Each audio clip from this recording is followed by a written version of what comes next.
Dear Mara, 19, the age you realized you didn't know how to take care of yourself. There were signs, of course, that things weren't going very well prior to that. There were those moments where you wish you could have forgotten, the moments where you look back and you remember that gut-wrenching, you fucked up feeling. And there's one thing that I'd like to tell you, mostly because I know I can never tell you enough. It wasn't your fault. You didn't make those choices on your own. In many instances, actually, your fragility was taken advantage of. But in that moment at 19, you hit rock bottom, which is strange because it wasn't the worst that it got by any means. However, it was the first time you had that ability to dig deep and want something better for yourself. It was the first time you had an ounce of feeling in control. It was the first time that you knew you had a choice to make. Learn how to love yourself, really love yourself, or die like this. Hating your body, allowing others to take what they wanted and leave the rest. Because for you, it was a choice. It was deciding to leap blindly into the abyss of your own lived experience and hash out your feelings about yourself.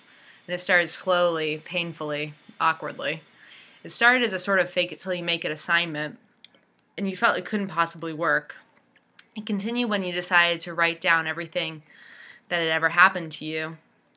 All those horrible things, every moment that you had held close to your heart over the years, desperate and deeply immersed in shame. You started gaining a little momentum when you took all those stories and you started letting people read them, telling anyone that you could get your hands on and refusing to feel embarrassed about it.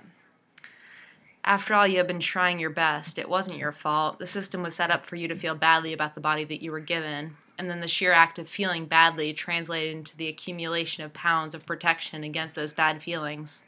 All signs pointed to self-hatred. You really started to perk up when you realized that you could use some of your wobbly bits, those dark, bad spots, and you could turn into something pretty that was inspiring to other people. You started to realize that when you spoke honestly about your experiences, other people had the courage to share their experiences, and you started to realize what it meant to be part of a community. Mara, the thing is, it doesn't happen overnight. You may have woken up in that moment and realized what deep shit you were in and how scared you were. You may have woken up in that moment and vowed to change your life with absolutely every ounce of strength that you can muster, but it will take time. And you will need to be very, very patient, mostly with yourself. And you will forget that you love yourself now, and you will stuff your face in self-hatred and make huge self-deprecating mistakes. The difference will be in learning how to love yourself despite your mistakes, and the tenderness that you will learn to utilize when approaching your conversations with yourself. It doesn't happen overnight, but it'll be worth it, I promise. Remember, when you choose love, you have nothing to lose. Love, Mara.